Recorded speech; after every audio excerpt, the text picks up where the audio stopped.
Hello dear students, कैसे हैं आप लोग। चलिए भाई, आज की क्लास को हम लोग शुरू करेंगे तुरंत। अगर क्लास की बात करेंगे तो हम लोग अपने एलसीएम एचसीएफ में अब निर्णायक स्थिति में पहुंच रहे हैं। आज की अपनी क्लास की शुरुआत में डियर स्टूडेंट्स क्वेश्चन नंबर 57, 58, 59, 60, 61 जैसी चीज़ों के बारे में डिस्कस किया जाएगा। यहाँ पर हमने आपके लिए पॉइंट्स पहले लिख दिया है, दो बड़े इंपॉर्टेंट पॉइंट, इतने काम का अगर इसे आप ध्यान से समझ गए तो ऐसी चीज़ों का आंसर देने में आपको अधिकतम 1 से 2 सेकंड लगेगा। और नॉर्मली जब विद्यार्थी तैयारी करता है तो इस तरह की बातों को लोग इग्नोर कर देते हैं, ध्यान में नहीं रखते, और जैसे क्वेश्चन ये परीक्षा में आता है लोग हाय तौबा मचाते हैं या तो रॉन्ग आंसर दे के चले आते हैं। लेकिन आपसे गलती ना हो इसलिए हमने ये पॉइंट्स यहाँ पे लिख दिए हैं। पहले इनको देखिए, फिर मैं आपको एक एक करके यहाँ पे डिस्कस कर देता हूँ, समझा देता हूँ। बिना कुछ समझाए मैंने यहाँ पे लिख दिया कि यदि एलसीएम ज्ञात करने में 0 अथवा कोई ऋणात्मक संख्या आ जाए, 0 और नेगेटिव नंबर, तो उसका एलसीएम ज्ञात करना संभव नहीं है। संभव नहीं का मतलब है कि नॉट डिफाइंड है, यानी यह अपरिभाषित होगा। तो अब आप देखिए इसका मतलब क्या होगा, ये लाइन आप नोट करके अपने कॉपी में रख लीजिएगा।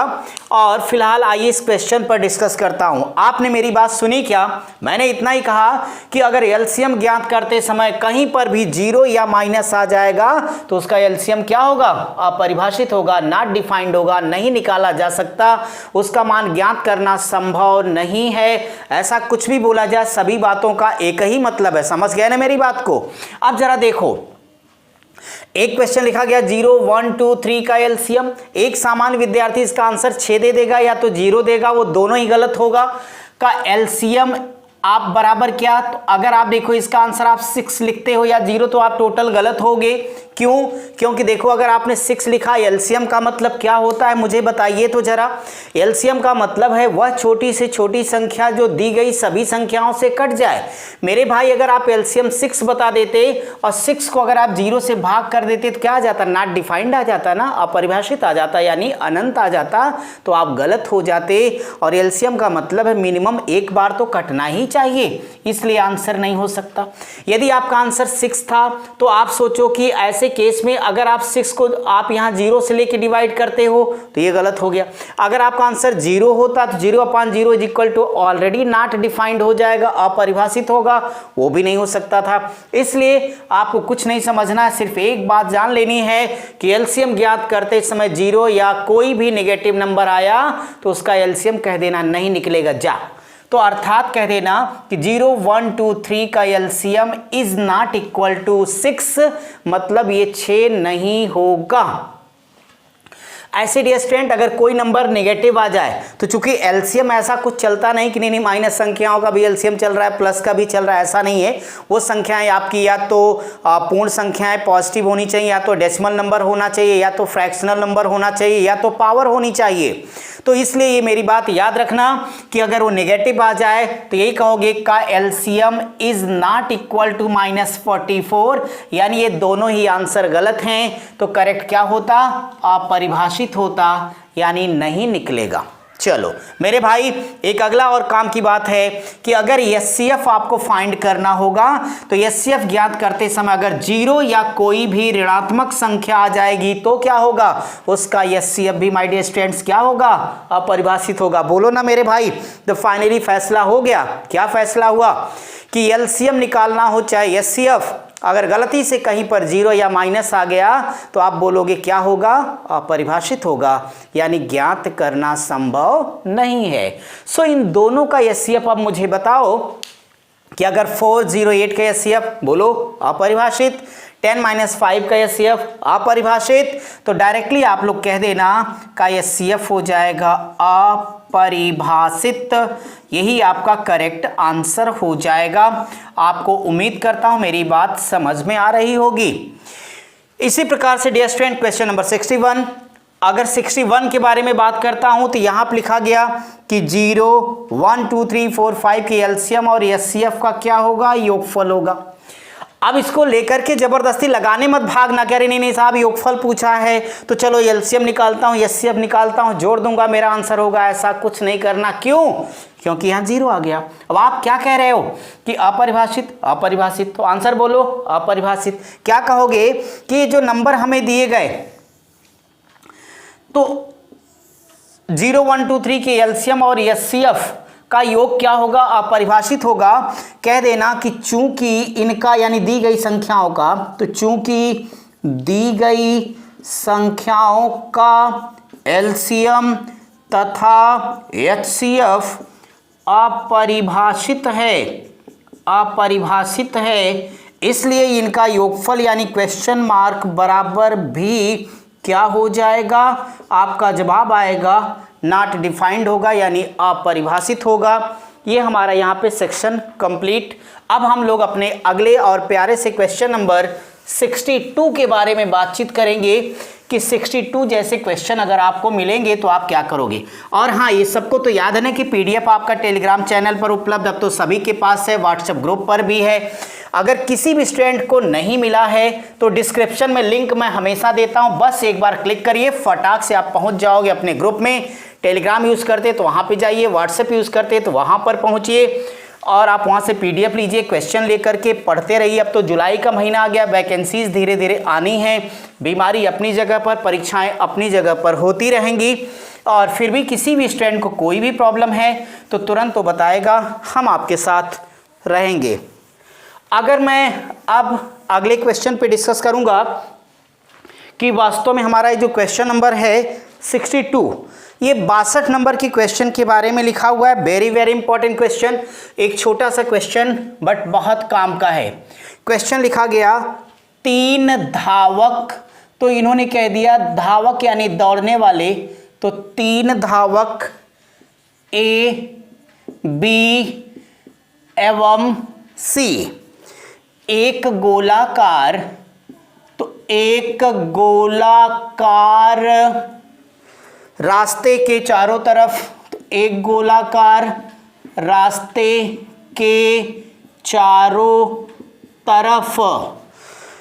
तरफ एक ही स्थान से, चारों तरफ एक ही स्थान से एक ही दिशा में, एक ही स्थान से एक ही दिशा में और एक ही समय से, और एक ही समय से दौड़ना प्रारंभ करते हैं, दौड़ना प्रारंभ करते हैं। यदि वे अपनी दौड़ का एक चक्कर, अपनी दौड़ का एक चक्कर 8, 6 एवं 12 मिनट में तय करते हैं, 12 मिनट में तय करते हैं, तो कितने समय बाद, तो कितने समय बाद उसी स्थान पर मिलेंगे, उसी स्थान पर मिलेंगे। डियर स्टूडेंट, ये क्वेश्चन है और आपने आराम से सुन भी लिया होगा, आपने पहले से इसको पढ़ ही रखा है। यहाँ पे मैं एक बात आपको बताऊं कि इस तरीके का जब भी प्रश्न आएगा तो आप देखिए बड़ा लंबा सा सवाल है, लेकिन एक बार अगर आप इस सवाल को समझ गए तो मेरा ये दावा है कि ऐसे प्रश्नों को हल करने के लिए 2 की बजाय तीसरा सेकंड नहीं लगेगा।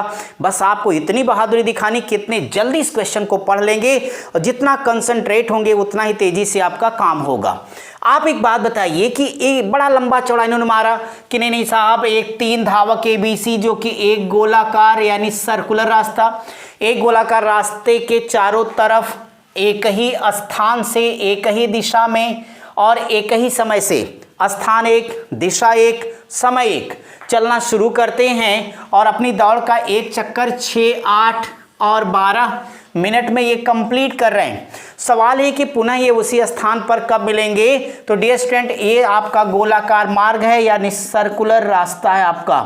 तो गोलाकार रास्ता या गोलाकार मार्ग की बात करता हूं तो टेंशन नहीं, किसी प्लेस से इन लोगों ने शुरू किया, सारे के सारे लोग एक स्थान से एक ही दिशा में एक ही साथ दौड़ने की बातें कर रहे हैं। ये डियर स्टूडेंट, ऐसे क्वेश्चन में कोई चित्र उत्र कुछ नहीं बनाना है, हमने तो ऐसे ही बना दिया। आप देख लो कि गोलाकार का मतलब क्या, कोई तामझाम नहीं पालना। ऐसे क्वेश्चन जहां मिलेंगे हमेशा सीधे निकाल देना एलसीएम, वही आंसर हो जाएगा। क्या सुना आपने कि ऐसे क्वेश्चन में आपको क्या लेना है, एलसीएम। किसका? अरे जो डिजिट दिख रहे हैं इससे छोटा तो कुछ हो ही नहीं सकता। तो जरा एक बार बोल दो मेरे मित्रों कि अगर 8, 6, 12 का एलसीएम मैं पूछूं तो आपका जवाब क्या आ रहा है, जल्दी बोलिए। 24 मिनट बोलो यस और नो। तो आप कहोगे यस, तो मैं भी कहता हूं यस। यही आपके क्वेश्चन का आंसर हो जाएगा 24 मिनट। तो आप इसे कंप्लीट करें। हम क्वेश्चन नंबर 63 आप लेके रेडी होते हैं और 63 को आप लोग ध्यानपूर्वक मेरे साथ समझिए। अब जरा 63 को देख लेते हैं कि वास्तव में 63 क्या है। तो अगर 63 की बातें करता हूं तो आपको दिख रहा होगा कि बिल्कुल ऐसा ही प्रश्न है, बस थोड़ी सी डिफरेंट है। जो कुछ डिफरेंट है क्या है, अभी एक सेकंड में हम लोग डिस्कस कर लेंगे। ऐसे प्रश्नों में तो आप समझिए मजा ही मजा, बस आपको मिल तो जाए परीक्षा में, एक बार पढ़ो आंसर ले लो मेरे भाई। 63 कहता है 3 व्यक्ति ए, बी एवं सी, ठीक है कोई प्रॉब्लम नहीं।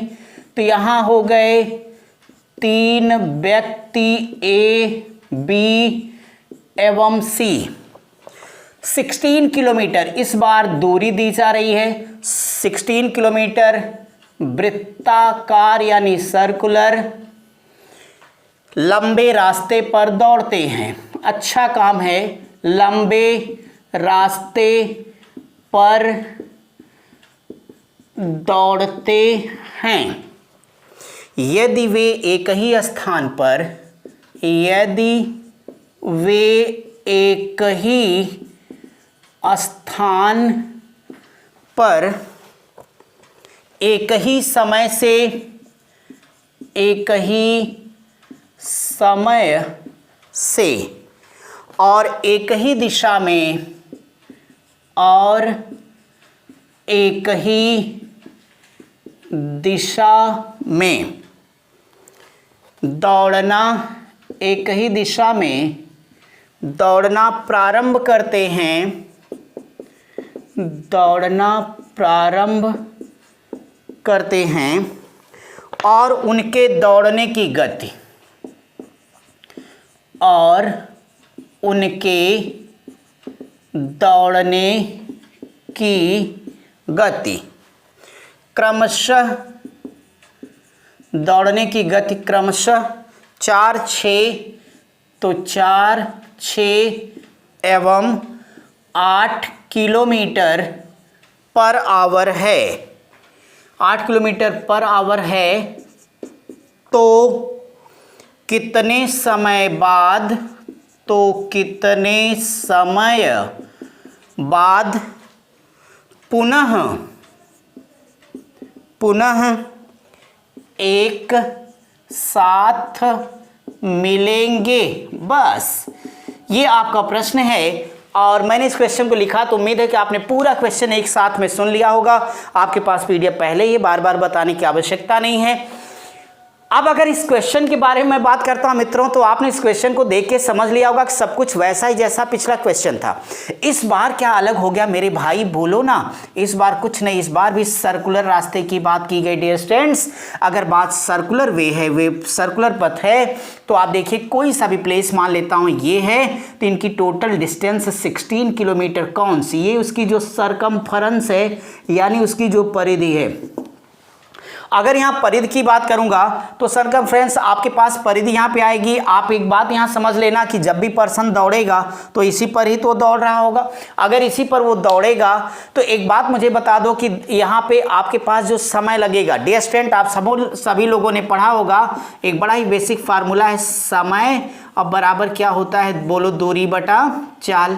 तो समय बराबर दूरी बटे चाल हो जाएगा।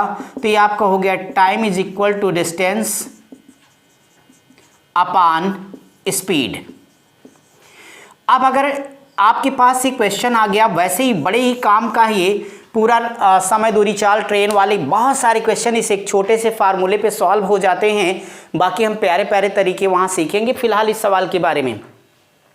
तो कहते हैं कितने समय बाद वे पुनः एक साथ मिलेंगे। हमने सीधे समय पर फोकस किया, बोल दो समय बराबर क्या लिखा, दूरी बटा चाल। So T is equal to D upon S हो गया। आपको क्या क्या पता है, क्यों आप ऐसा सोचने लगे, क्योंकि ये उसकी टोटल डिस्टेंस आपको 16 किलोमीटर दी गई, साथ ही साथ डियर स्टूडेंट ये उनकी स्पीड है, तो 4, 6 और 8 किलोमीटर पर आवर की गति से इस पर वो सारे लोग दौड़ रहे हैं। तो वो समय क्या होगा जब वे पुनः साथ साथ दौड़ेंगे। तो आपने क्या सीखा कि ऐसे क्वेश्चन में हमें क्या करना है, एलसीएम लेके उत्तर बता देना। लेकिन एलसीएम किसका लेना था, टाइम का लेना था। और मेरे भाई इसमें क्या दिया गया, दूरी दी गई और चाल दिया गया। तो पहले हमारा आपका काम क्या होगा, समय को निकालना। इसी फार्मूले को लगाते रहो, अपना काम बनाते रहो मेरे भाई। अब मुझे एक बात बता दो कि समय बराबर बोलो दूरी बटे चाल। तो टोटल डिस्टेंस डियर स्टूडेंट्स कितनी है, 16 किलोमीटर है, but speed bar bar change है। तो पहले पर्सन को जाएगा 16, 16 बटे 4, 4 चौक 16, यानी इसको लगेंगे 4 घंटे। दूसरे प्रश्न के आप देखिए, दूसरा व्यक्ति हो जाएगा 16 अब बटे उस वाले की स्पीड है आपके पास 6, तो आप इसे कैंसिल आउट करोगे तो 8 आ जाएगा बटे 3, तो ये हो जाएगा 8 बटे 3 घंटे के। इसी प्रकार से तीसरे वाले पर्सन के बारे में अगर हम बात करेंगे तो T3 हो जाएगा और ये हो जाएगा 16, बट उसकी स्पीड कितनी दी गई 8, तो यह आ जाएगा 2 घंटे का समय। अब आप लोग हमें एक बात बताओ कि अगर इस क्वेश्चन के बारे में मैं बात करूं तो आपको क्या करना है, आपको अब करना होगा 4, 8 बटे 3 और 2 का एलसीएम। बोलो मेरे भाई, क्या इसका एलसीएम आप निकाल सकते हो? तो आप बोलोगे यस बिल्कुल। क्यों? क्योंकि हमने इसी टॉपिक में सीखा पिछली क्लास में कि भिन्नों का एलसीएम बराबर अंशों का लासा बटे हरों का माशा। याद है ना मित्रों? तो देखो 4, 8, 2 का एलसीएम कितना हो जाएगा, 8 हो जाएगा। 1, 3, 1 का एचसीएफ कितना होगा, 1। सो करेक्ट आंसर कितना आएगा, 8 घंटे।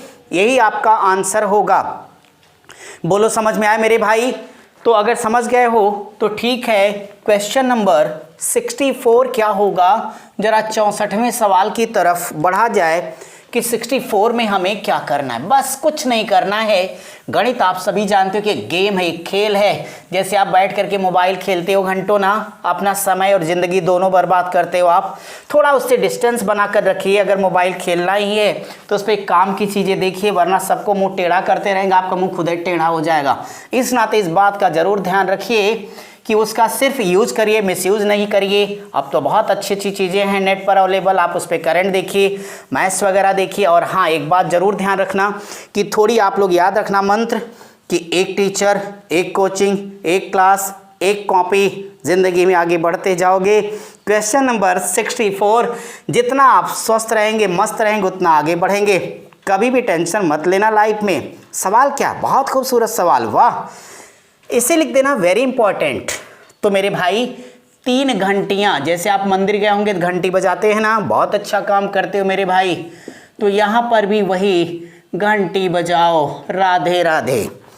3 घंटियाँ क्रमशः, तो इन्होंने कह दिया कि 3 घंटियाँ क्रमशः 18, 24 एवं 30 सेकेंड,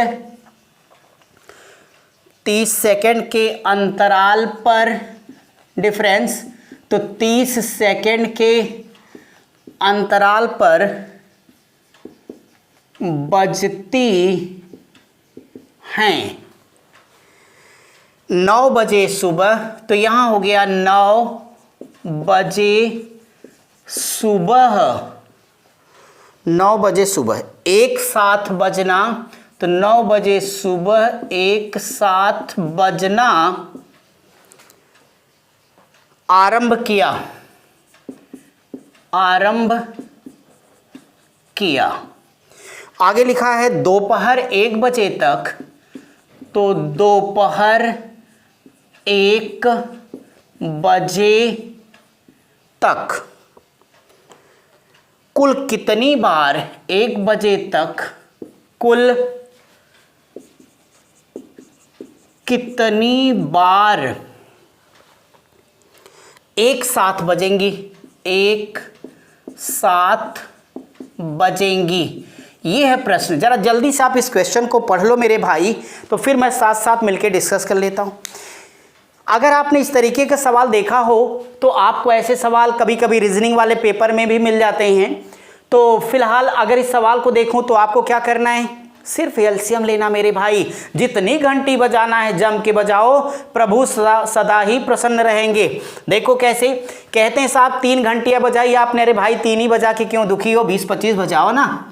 तो 3 घंटियां आपने बजाई, पहली टन 18 सेकेंड, फिर 24 सेकेंड, फिर 30 सेकेंड के अंतराल पर, और मंदिर में आपने एंट्री कब मारी, 9 बजे, और वहां प्रभु का भजन गाते गाते आपने दोपहर के कितने बजा दिए, 1 बजा दीजिए कि भगवान प्लीज तुरंत प्रकट हो, पढ़ने में मन नहीं लग रहा, थोड़ा मेरी तरफ से पढ़ाई भी आप कर दो। तो ठीक है आएंगे भगवान, बस भक्ति में लगे रहो मेरे भाई। किसकी, माँ सरस्वती की आराधना में, यानी पढ़ाई करते रहो। 9 बजे आप मंदिर के अंदर जाते हो, 1 बजे तक रहते हो। सवाल है कि इतनी देर में अगर इसी अंतराल पर घंटियां बजाता रहूं तो वो कुल कितनी बार टन टन टन बजती रहेंगी। डियर स्टूडेंट, आपको क्या करना है, ऐसे सवालों का कॉन्सेप्ट सीखिए। ऐसे सवालों में पहली चीज तो ये कि 9 बजे से लेके 1 बजे तक कुल कितने घंटे हुए, बोलो 4 घंटे। तो आप क्या करना, कह देना चूंकि 9 AM to 1 PM is equal to 4 hours, ये हो जाएंगे 4 घंटे आपके। अब आपको एक बात बताऊं कि ऐसे जब भी क्वेश्चन आपको पाना है तो जितने भी ये नंबर दिए गए उसका एलसीएम ले लो। डियर स्टूडेंट, 18, 24, 30 का एलसीएम ज्ञात करने आता है ना आपको, क्या आएगा बोलो तो 360, बट ये 360 क्या होगा, सेकेंड होगा। आप चाहें तो 360 सेकेंड को मिनट में कन्वर्ट करोगे, 60 से भाग दे दोगे, बोलो कितना आ जाएगा, 6। ये 6 क्या होगा, मिनट। आप ना भी बदलो तब भी आपका काम चल जाएगा। So total number of repetition यानी घंटियों के बजने की संख्या, यानी डायरेक्टली आपको लिखना है question mark is equal to, अब ये जो टोटल घंटे हैं कितने, 4 घंटा रहा, ये हमने मिनट लिख दिया, तो घंटे को मिनट में कन्वर्ट करना तो मल्टीप्लाई किससे करोगे, 60। डियर स्टूडेंट, जो एलसीएम आएगा उसी से भाग दे देना। तो मैंने इसका मेथड क्या समझाया कि ऐसे क्वेश्चन को सॉल्व करना है तो आप क्या करोगे, जो नंबर दिए गए उसका एलसीएम ले लेना है। जितने घंटे की बात करेगा उतने घंटे में उसी एलसीएम से भाग दे देना है। बस यह ध्यान रखना है कि अगर ये मिनट में है तो ऊपर वाला भी मिनट रखना है, यदि ये सेकंड है तो ऊपर वाला भी सेकंड रखना, क्योंकि मैथ में यूनिट 1 रहेगी तभी आपका सॉल्व हो जाएगा। अब आराम से आप 6 दहा में 60 कर दोगे तो आपका कितना आ गया, 40 बार आ गया। लेकिन यहाँ एक प्रॉब्लम है कि बस एक बात याद रखना कि ऐसे नॉर्मल तरीके से लगा लेने के बाद जो भी आपके पास ये आंसर आएगा उसमें सिर्फ हमेशा अपने से एक आपको ऐड कर देना है, तो आपका करेक्ट आंसर आएगा 41 बार, यही आपका आंसर होगा। मैं एक बार फिर से अपनी बात को रिपीट कर देता हूं। मैंने ये कहा है कि इस तरीके के क्वेश्चन में आप दी गई संख्याओं का एलसीएम लेंगे और जितना घंटा कहा है उस एलसीएम से भाग देने के बाद जो कुछ आएगा उसमें हमेशा 1 बढ़ा देना है, वह करेक्ट आंसर आपका होगा। अगर यहाँ पे 45 आता तो आंसर 45 1 46 होता, अगर यहाँ 360 आता तो 1 जोड़ देते 361 आपका आंसर होता। उम्मीद करता हूँ आप मेरी बात समझ गए होंगे कि निकले हुए आंसर में 1 ऐड कर देने पर करेक्ट आंसर आएगा, यानी इस पीरियड में कुल 41 बार वो इस क्रम पर घंटियाँ बजेंगी। यही आपके इस क्वेश्चन का आंसर हो गया है। अब मैं आपके लिए क्वेश्चन नंबर 65 के बारे में बात करूँगा कि 65 नंबर के प्रश्न में आपको क्या करना है और कैसे करना होगा। बस आप क्वेश्चन को पढ़े रहिए, तरीका तो शायद आप समझ गए होंगे, कैसे सवालों में घंटी कैसे बजेगी, टन टना टन, एलसीएम ले लेना, भाग देना, लास्ट में एक अपनी तरफ से बढ़ा दीजिएगा, हो गया आपका उत्तर। अब देखते हैं 65वां क्वेश्चन। 65 में लो भाई 4 घंटी बज गई, तो अब की बार कहते हैं ये कि 4 घंटियां, तो कह रहे हैं 4 घंटियां कंटिन्यू यानी क्रमशः, 4 घंटियां क्रमशः 12, 15, 20 एवं 30 सेकेंड।